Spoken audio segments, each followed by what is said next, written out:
What's up, everyone? Aaron Nagler here with your Packers Daily Chat at Cheesehead TV, coming to you live on most social platforms. Anybody who's been online today knows that Facebook and Instagram having some issues, having some trouble. So we're not streaming there today. We'll upload later when we have the ability to get into our account. But in the meantime, hello to everybody here on the YouTube chat, and hello to everybody watching on Twitter and wherever else you are in the world. Lots going on in the NFL. Obviously, the humongous trade between the Browns and the Giants overnight was the talk of the town. The Packers, I think you look at the moves they made yesterday, I wouldn't say prevailing, worry among Packers fans, but I definitely got a lot of it in my mentions, was what it was going to cost and how much they had spent, et cetera, et cetera. Russ Ball is a cap wizard. The Packers, after the 4 players they signed, are still hovering around $17 million in cap room to play with. And there are still moves to be made. Packers haven't made any today, but you have to think they'll probably let guys sit down in the market for a little while and pick over some guys who may be cut in the days to come. We've already seen names like Eric Berry and Josh Sitton let go earlier this afternoon. So, I don't think Gutekunst is done. I think he'll move judiciously and with deliberate pace, but they're in a healthy spot, and a lot of that is due to the fact that Russ Ball knows what the hell he's doing when it comes to structuring contracts. A lot of these deals, looking at the numbers put out by both Rob Demovsky and Tom Silverstein, they can get out of these contracts pretty easily down the road if these guys don't live up to their deals. A lot of them have roster bonuses due on the 3rd day of the league year next year, which will obviously give the Packers an out with minimal problems to their cap going forward. So Russ Ball, got to give it up for the man. I mean, I don't know if I'll ever buy him as a talent evaluator, but as a contract negotiator and or constructor, he is without peer in the league. How much of these moves are just Gutekunst pleasing the fans? 0.0. Nobody in 1265, outside of maybe Mark Murphy, who reads everything and comments on it publicly, which always surprises me, give much thought to pleasing the fans when it comes to constructing the roster. Gutekunst and his scouts work tirelessly, year in, year out, on the road for a good balance of the season and the year. They hunker down, they watch film, they get together, they have their meetings, and pleasing the fan base is not an agenda item. I don't mean to bust any bubbles there, and I understand that you are the paying customer that keep the ship afloat, but that is not their business. They are not worried about keeping the fan base happy with their personnel moves. Didn't do a good job on the Perry contract, LMAO. What are you talking about? They signed him and they got him under contract when he was the best pass rusher available. And he didn't live up to the contract. That's not Russ Ball's fault. You should think before you type these things. Did we need both Smiths? Well, that's an interesting question, Santiago. I think that's I guess beauty's in the eye of the beholder kind of thing. Did they need them? I mean, they needed some pass rushers. They needed some edge players. They needed guys that could step in for Clay Matthews and Nick Perry.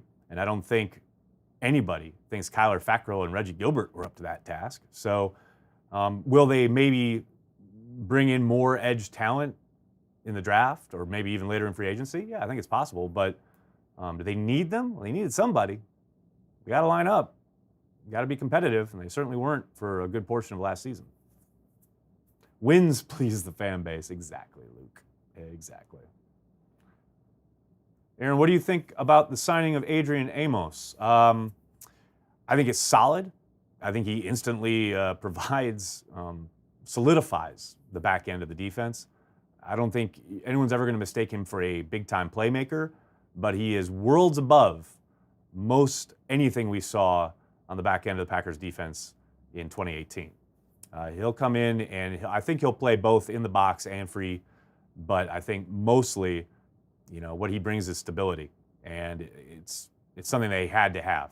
I mean, the cast of characters and Island of Misfit Toys that was the safety position last year, they couldn't go down that road again. What position would you like them to add in free agency? Oh, thanks, Allison. I would say I wouldn't be surprised if they looked at a slot type receiver down the line later in free agency. I don't know who that might be, but and I think they'll still kind of pick over maybe what might be available along the offensive line. But again, I think they're going to let the market settle a little bit. Now I say that, and they'll probably sign someone as soon as I sign off here. But yeah, I think they'll look at both of those spots. Myself personally, I mean, they're in a pretty good spot. I mean, I would look for possible additions later on. I wouldn't go spending a whole lot more money right now. I'd let guys sit for a while and let the market kind of weed itself out and then go get some bargains. Eric Berry? You got to think it's a possibility, though. I know there was rumbling this morning that John Dorsey and the folks over in Cleveland were trying to think up ways to try and go get Berry, but then they kind of waited it out, and now he has been cut. I wouldn't be surprised if he ended up in Cleveland with John Dorsey. But do I think the Packers might make a play? Absolutely. I think that's somebody they have to talk to. Now, what's the price going to be? Will it be prohibitive? I don't know. But that he's someone who would, again, much like Amos, as a guy who would come in and solidify the back end. Now, he's older, injury issues, etc., obviously, but he's, again, light years better than what they threw out there last year at the safety spot. Devin White or Devin Bush? Whoo, that's a good question. Man, well, provided they're going to need a safety in the draft, and being strong in the middle of the defense, as we've talked about before, I'd probably go with the linebacker. I'd probably go with Devin White, but Bush can be a hybrid guy. I don't know. That's a tough one. I'd probably go with White. Do you think the Packers should pick up Andre Roberts? I'd love that, actually. Obviously he's not going to offer you much from scrimmage, but he is a hell of a returner. I don't hate that idea. Sackrell equals Pro Bowl with new complimentary players acquired. Woo, Jeff, coming in hot. I don't know about all that, Jeff. I mean, maybe can't dismiss it out of hand, so I won't. But I'd be surprised. I would be surprised. Barry got exposed by Pats. He's washed.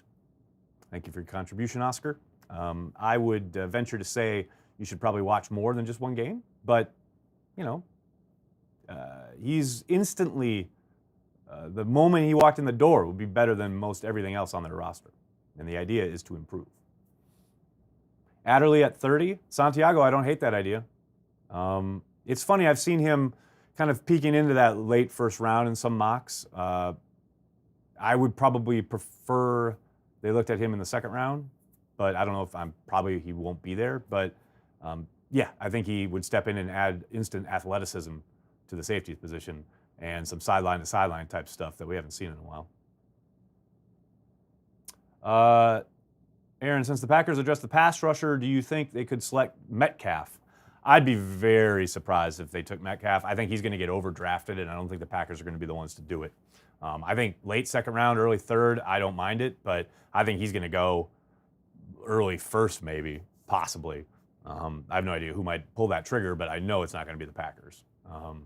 I think, obviously, there's a lot of hype there. You love the athleticism. You love the physique has been made a lot of, but, man, he's a very limited route tree, a very limited polish as a receiver.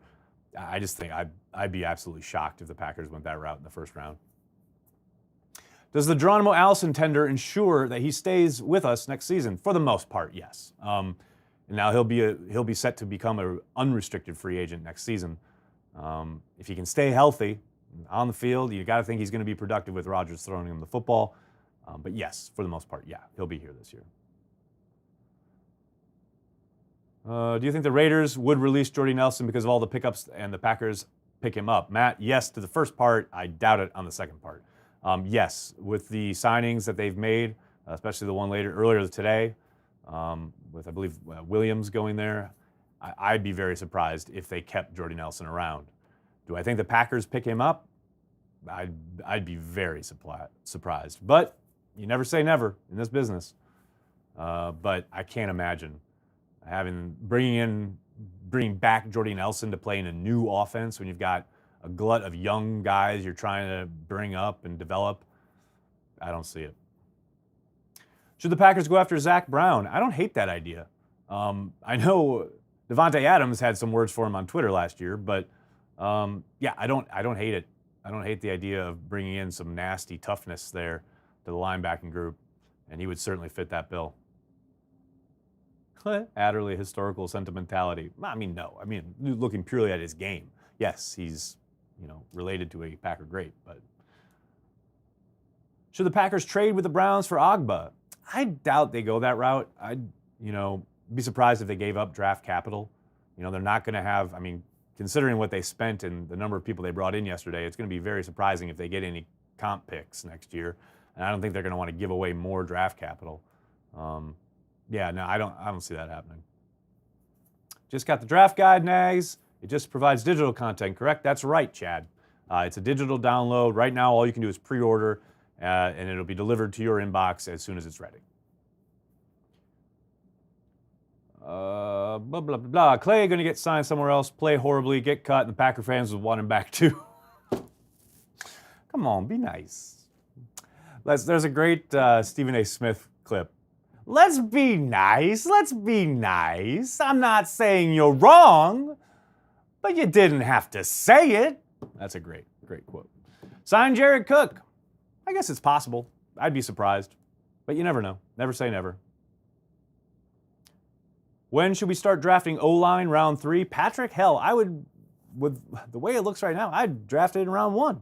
I'd use that 30 on hopefully Dalton Reisner's still there. Or maybe one of those other guys falls. I mean, hell, if, things fall right, maybe you even take one at 12. I mean, protect the franchise. Protect Aaron Rodgers.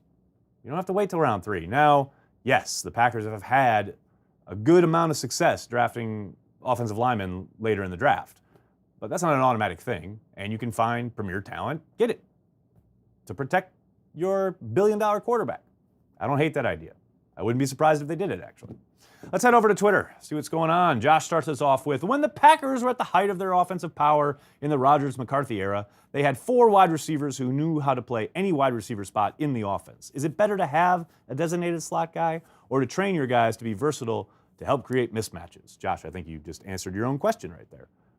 Certainly for me, and this is only a personal opinion, I think it's the latter. I think you want guys cross-trained across the board.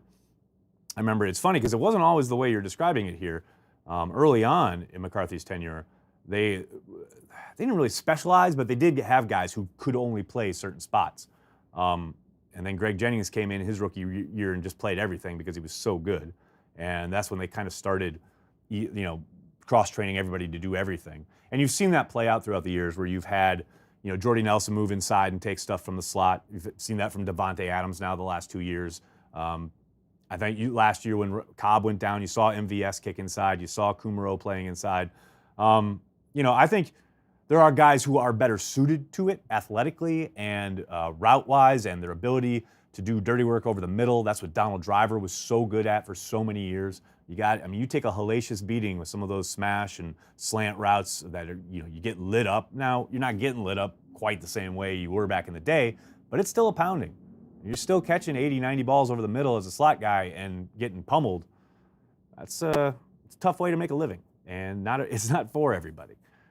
But I tell you what, I think Kumaro fits that bill. He's got the athleticism to do it, but I wouldn't hate bringing in either a draft pick or a free agent to kind of augment it. And don't forget, and that's why I kind of say from here on out, I expect, or I would like for them to look at kind of bargains, because bring a guy in, and if it doesn't work, you can cut him and get a minimal kind of, especially if it's a veteran. They're, veteran free agents, their salary is not guaranteed until week 1.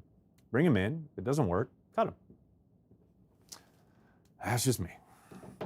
Over under 50 sacks for the Packers defense in 2019. Over 50 would put them in the top 5 based on 18.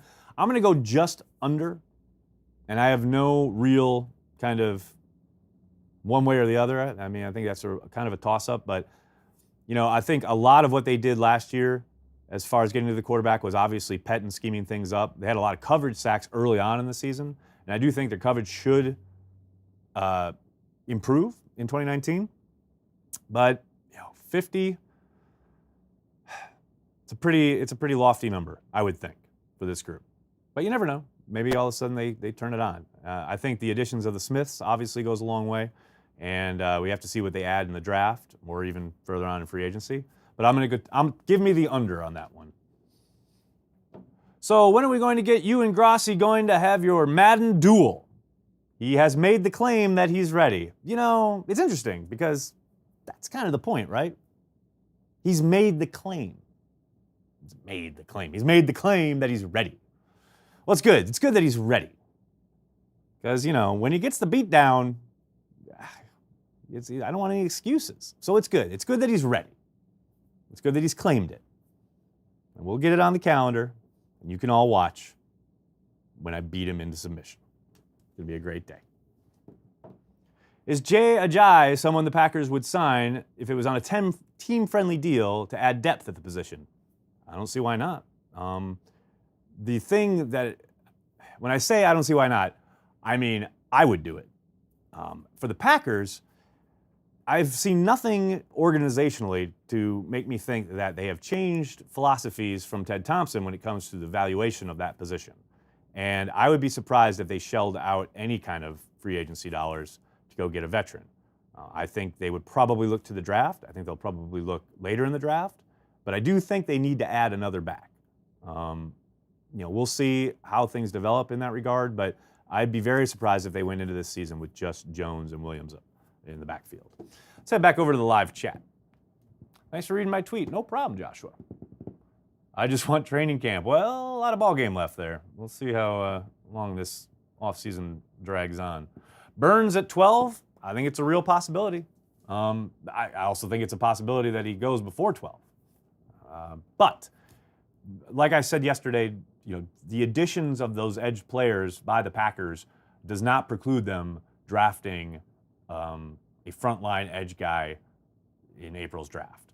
The idea being, if that is the far and away best value on your board, he's available there at 12, yes, you get him. You cannot have too many pass rushers. How confident are you in the current state of the receiving core going into 2019? Seems like a bit of a drop-off after Adams. Granted, there's a lot of young talent, but I wanted your take. Frank, I think, obviously you look at strictly on paper, yeah, there is a big drop-off when you look at maybe the talent level and the production level. Now, that said, I think Geronimo Allison is everything you want in a number 2, especially in Green Bay. Bigger guy, bigger body that Aaron Rodgers trusts without question, without hesitation. You saw a lot of promising signs from those young guys. You saw MVS and EQ kind of taking turns being the productive one last year. Kumaro obviously came on late because of the injury, but lots of promising signs there. And then Jamon Moore, he's got all the tools. Just needs to put it together. So I think absolutely. And again, we've talked about this since Mike McCarthy was fired. It's a brand new offense. The idea of using multiple wide receiver sets like 80, 90% of the time, you look at the work that obviously LaFleur did in Tennessee last year. He's somewhat hampered by the personnel on hand, but you go back to his time in Atlanta when he was working with Kyle Shanahan and the way they used personnel, I think that is kind of the model we can expect to see from LaFleur in Green Bay. I know a lot of people connect him to Sean McVay, who is like almost 90% 3 wide receiver sets. I think it's going to be very much more like we saw both Shanahan in Atlanta and we've seen the last 2 years in San Francisco. I think it's going to be a lot of power formations, a lot of 2 tight ends, a lot of 2 back. I don't think they're going to need, 4 or 5 wide receivers to run out 80% of the time like they did in the heyday of Mike McCarthy. It's one of the reasons Ted Thompson always drafted wide receivers and lots of them and brought lots of undrafted guys in because, it's enough that you've got to run these 3, 4, 5 wide receiver sets, but then you got to practice.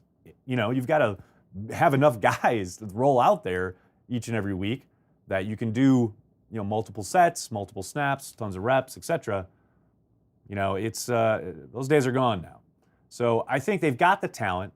I wouldn't be surprised if they added a body or 2 to compete. But if they had to roll into 2019 with the guys on hand, they can win.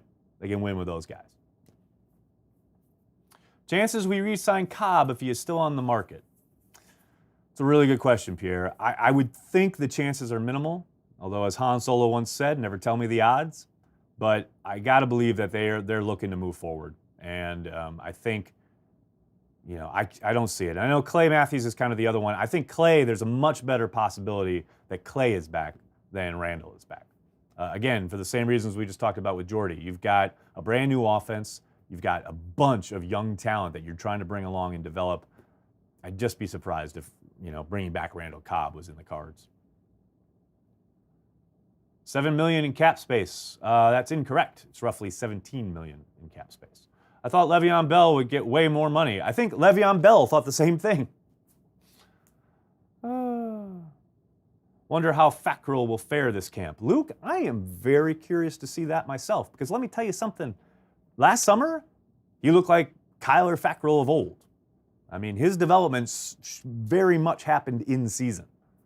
He did not show anything in camp other than the very first one-on-one rep of the year. He beat David Bakhtiari on an inside move. So maybe we should have all seen it coming.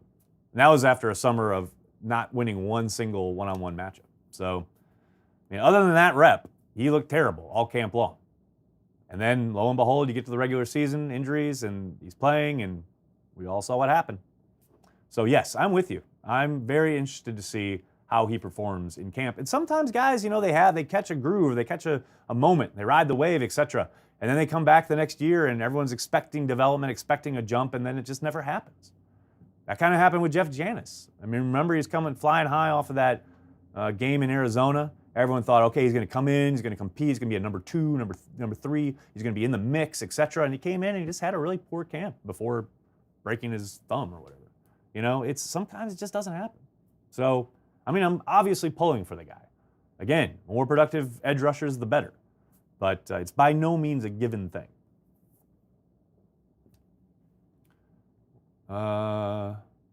Think KC or Martinez get extended before the season? Well, with Kenny Clark, they'll undoubtedly utilize the 5th-year option, which will probably happen in the next month or so. But Martinez, it's interesting. I put out there, who was it? Somebody got signed early on in free agency. Yeah, maybe it wasn't Mosley. Oh, Quan Alexander out in San Francisco. He got paid a boatload of money, way more money than people were expecting. And I retweeted it and just wrote, great googly moogly, kind of as a joke, but kind of like, holy cow, look at the money this kid is getting. Coming off an injury. And Blake liked that tweet. So it's definitely on his, I would say it's probably definitely on his mind as far as looking around, seeing what other guys are getting, seeing what the market is. It's going to be interesting to see where that market sets on those inside backers. And,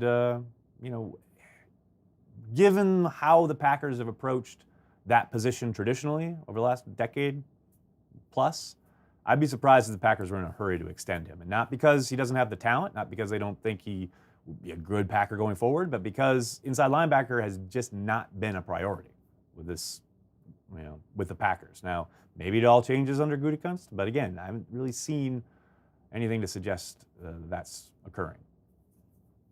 What does the Amos signing mean for Josh Jones? Marshall competition. Jones is by no means a surefire, write it down in pen bet to make the roster in 2019. Now it's going to be his 3rd year. He was very up and down when he finally did get on the field last year. Who knows what is in store in free agency and the draft. But you look around and you look at even Ibrahim Campbell's limited time last year prior to going down with injury. He was much more effective, much more assignment sure, much more of a sound tackler. Maybe they don't cut him because he's cheap, he's a draft pick, etc.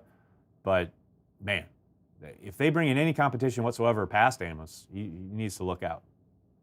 Really hoping we get Breeland back. Julian, I got to think that he wants to try and hit the market to see if he can get a deal at least approaching what he had on the table from the Panthers a year ago prior to his injury. And I don't think he's going to get that in Green Bay. Now, I haven't heard anything as far as talks. I haven't seen anything reported about those two sides talking.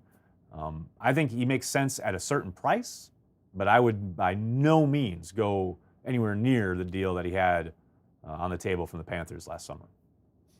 Bryce gone now. Yes, Bryce was not tenured and tendered, and he will be allowed to hit the free agent market. So Kentrell Bryce, we hardly knew ye. I'm so sick of the Raji joke. Well, you've come to the wrong place. Nags, is Billy Turner the starter? It seems like they paid him starter money. You know, it's twofold. Yeah, they paid him, especially up front. I think part of that is probably telling him, yes, the job is yours to lose at right guard. That's just a hunch. We haven't heard from anybody yet. I'm sure Gutekunst will at least be asked that question whenever he speaks to the media next. But I also think part of that money is because he's so versatile.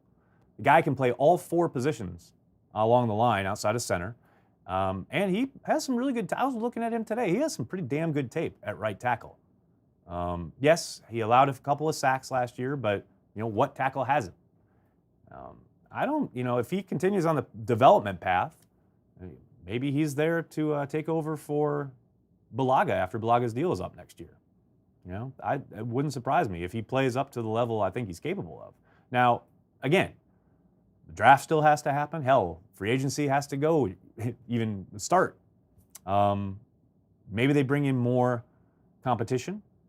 And, you know, I think he'll definitely be penciled in, but by no means do I think he's going to be handed the job. I think it's very much his to lose, but he's got to earn it, and there's going to be competition.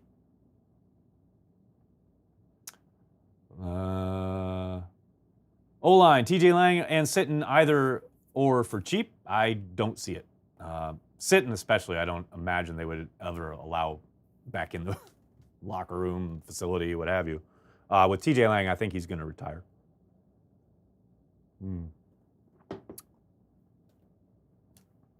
Give us a bold prediction.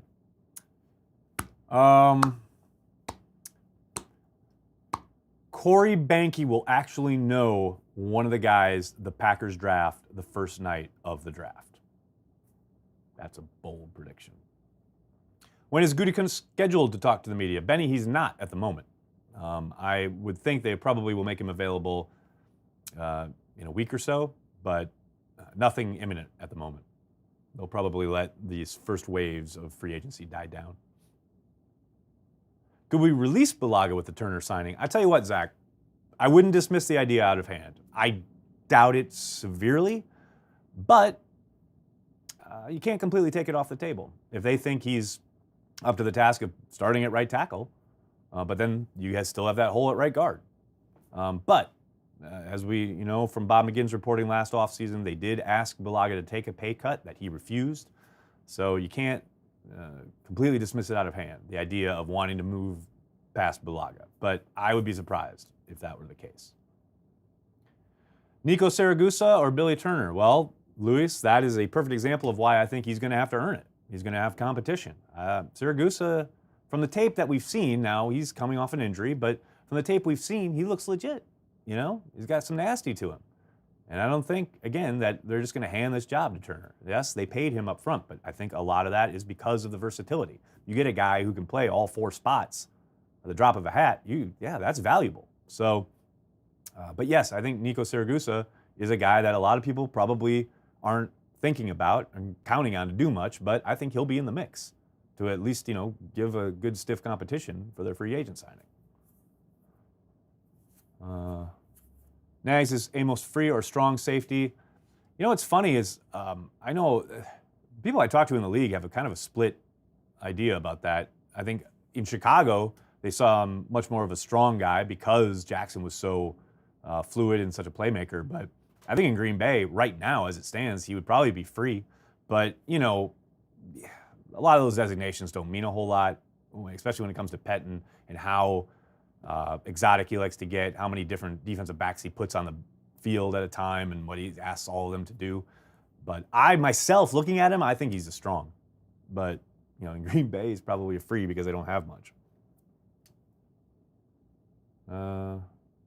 Why cut Brian Bulaga when you can trade him? Who's trading for Brian Bulaga? He's got a pretty significant cap hit, and he's a walking injury waiting to happen. He's playing basically like Darth Vader put together by a bunch of stuff holding him together. I mean, he's kick-ass and awesome when he's put together, but something eventually breaks. And I don't see anybody trading for that. Beer prices going up at Lambeau to pay for all these free agents? No, that's why the Titletown expansion exists, right? Oliver over White, oh, 1,000,000,000%. At 12? Zero question. Give me Oliver. Could you see them drafting a wide receiver still with a higher round pick? Ethan, I would be surprised if it was in the first round, but I certainly would be surprised in the second or the third. Not at all. You've got to be developing guys all the time. I know they used some draft capital last year, a number of guys. None of them were premium picks, though. And if there's a guy who was sitting there, much like Eddie Lacy years ago, where, you know, by all accounts, they had no plans of taking a running back that draft, but then there they were late in the second round, and they had Eddie Lacy rated as a mid-first round pick, and he was just far and away the best value on their board, so they took him. If that's the case, if there's somebody there that they have rated, say, as a top 15 selection, and is sitting there late in the second round, yeah, they absolutely should pull that trigger. And I wouldn't be surprised if they did. Raven Green. We got a Raven Green truther in the house. I like it. Raven Green need the chance to earn that job opposite Amos. I think he'll be given a shot. You know, you see him. He's a little kind of cat chasing its tail, kind of a little bit back there. But I tell you what, the physical tools are there. If he can put it together in year two, I like his chances. Let's say that.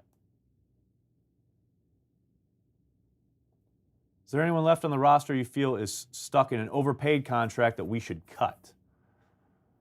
Not really. I mean, I think the one possibility for a cap casualty would be Mason Crosby. He's the one guy that you look at, and you look at his cap hit, especially relative to his peers in the league, and you think that's why when the Jets let their guy go, and he ended up in Seattle, but I thought, well, was that somebody they go after? But, you can't have a kicker who's costing you games, which he most certainly did in Detroit last year. Missed a number of kicks that he used to be automatic on. So you wonder, is that the beginning of the downturn here? You look at the cap hit, maybe they want to get out from under that. Now, I doubt that, but that's the one spot where I can see there's a possibility. Ooh, good question. Over under on touchdowns thrown by Aaron Rodgers in 2019. I'm going to set it at 32.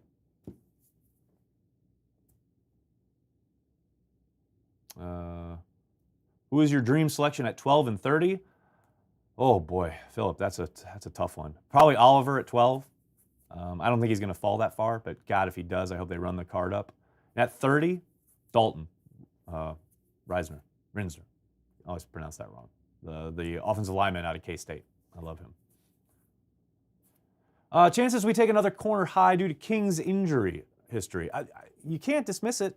I don't think it's an absolute impossibility. I'd be a little surprised, but again, it's about value, especially early rounds. You want a long-term investment. You want the best guy on your board, and if it's far and away a cornerback, yeah, take him. Like say, if Greedy falls, do they take him? Yeah, maybe. We'll see. Only 32. I tell you what, man. You look at Rodgers, and you look at the offense, and you look at how they want to run the football, and you look at, last year you can only go by what he did, recently, and I just think there'll be plenty of opportunities for him to throw more than that, but I don't know. I just don't see Aaron Rodgers going ham 2011 style. We'll see. Hawkinson over White. I would. I don't know if the Packers would. Greedy Williams or Devin White. See, now we get all the either-or questions. Greedy Williams or Devin White at 12. I'd probably go Devin White. No idea on the Packers. All right, I'm going to have to jump. Thanks so much, everybody. I'm sorry if I couldn't get to your question. There are a ton of them, as you see. Thanks so much for joining me live here, Cheesehead TV, coming to you wherever you are on the internet. It's what we do. Hey, someone mentioned earlier in the chat, the draft guide. Make sure you go to Cheesehead TV, pre-order your draft guide. Tons of greatness for you, for Packers fans specifically. There's tons of draft content out there. There's tons of draft guides out there. But this is the only one at Cheesehead TV that is tailored specific to what the Packers are doing, what schemes they're running, well, the types of athletic testing thresholds that they have used throughout the entirety of their time since Ron Wolf took over, which Gutekunst, obviously, he comes from that lineage. Tons of content, tons of great stuff. Go to cheeseheadtv.com. There's a link where you can pre-order it. Join our Patreon, patreon.com/cheeseheadtv. $5 a month gets you everything we do here at Cheesehead TV, including exclusively my podcast, Naglers Never Right. You help support everything we do. Yeah, thanks a lot, everybody. Thanks so much for supporting what we do. Who knows? Maybe we'll be talking about some more free agent acquisitions down the line, either tonight or tomorrow or throughout the week. Thanks a lot, everybody.